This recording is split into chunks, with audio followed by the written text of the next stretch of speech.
My Lords, the debate at the committee stage was extensive and it expressed concern that the wording of Clause 9, whether it intended to or not, was setting a dangerous precedent in which free speech, opinion, giving out leaflets could be criminalised in state-designated zones around hospitals and clinics.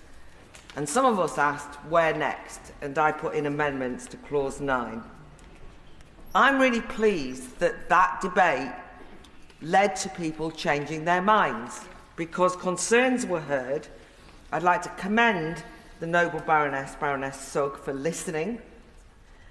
And Amendment 45 is undoubtedly a different amendment to that Clause 9 and, in my opinion, much improved from a civil liberties point of view. And we should therefore note that the proponents of Clause 9 now don't support Clause 9. Good. That's out of the way. However, in Amendment 45, I wanted to make reference to one problem I've got. Well, I've got several problems, but one I will concentrate on at this time is 1A, which is the idea that there should be no attempt to influence any person's decision to access the provisions of abortion services. And influencing has been discussed here this evening in quite legalistic and appropriately legalistic terms. That's important. I wanted to just bring a different perspective. I think that it's very dangerous to suggest that influencing someone to change their minds in terms of a decision made should be against the law in almost, in any circumstances. Now, this is not the same as suggesting that I think that the appropriate place to have, as somebody said, the free speech debate on abortion is outside an abortion clinic. I mean, I organise a festival called the Battle of Ideas, but I don't think that we should be having a battle of ideas outside an abortion clinic when somebody's trying to access health. That's not the basis on which I think free speech is threatened by these buffer zones going national, because I think it is. Many women are very firm and clear and have made a rational decision that they want an abortion. They've given a lot of time to that decision. They won't be deterred. In fact, I don't think they'll be deterred even by anti-abortion vigils going on, because they know what they want to do. They go in. It's a bit distressing, but they go in. Good luck to them. However, some women may be unsure, toing and froing, and they should be and must be free to change their mind at any time, in any direction, up until either termination or what have you. You see, it's not coercive if you think again.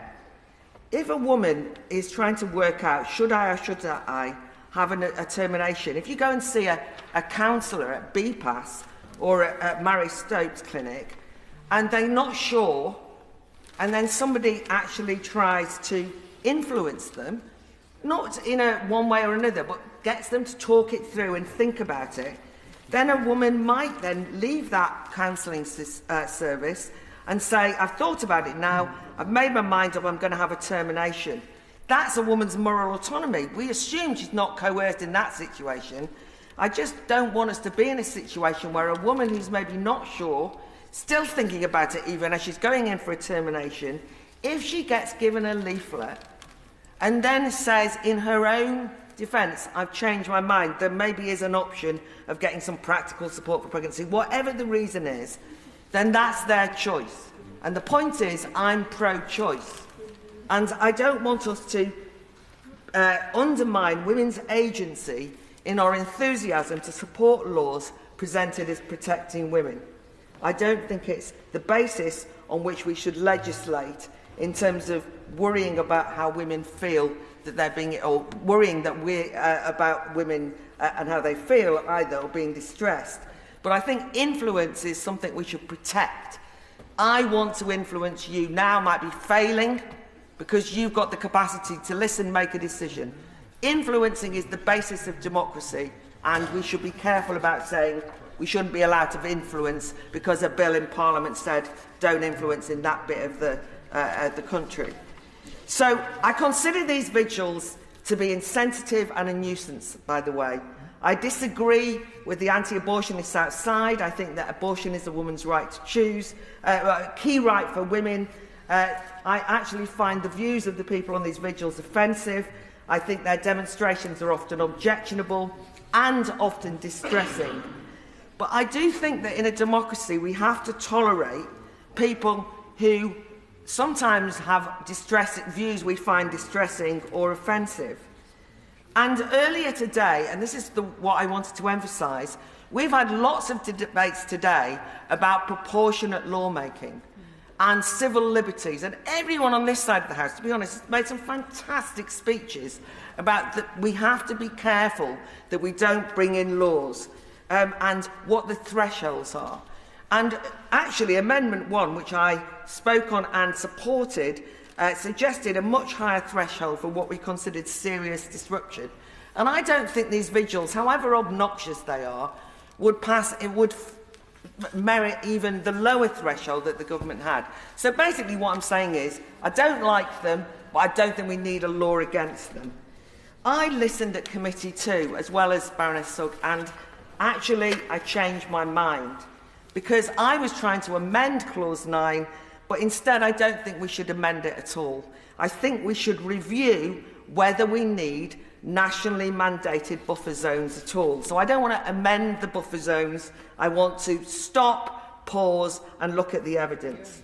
Throughout the committee debate, and since then, and I've also talked to lots of people on all sides, I've been inundated with my mates on the pro-choice side, with people on the other side.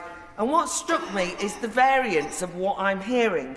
We've heard from a former police leader that he's gone around and there's a real problem. We heard from Baroness Fox that this is escalating. There's American money, there's all sorts of things happening. I've heard that since Roe versus Wade, that there's quite lurid stories of quite aggressive things happening outside abortion clinics.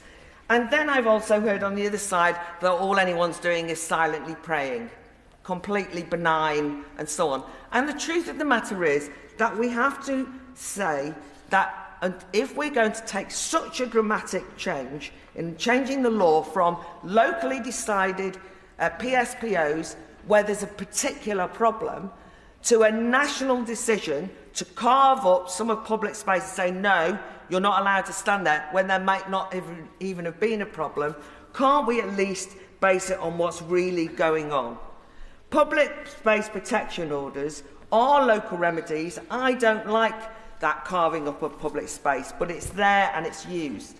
So what I'm adamant about is that when in 2018 the Home Office asked the same questions that we've been asking tonight, did an extensive review of vigils around abortion clinics, concluded that introducing national buffer zones would not be proportionate response, considering the experiences of the majority of hospitals and clinics, considering that majority of activities are more passive in nature, and then people who want this clause say, no, that's out of date, completely wrong, the 2018 review doesn't hold.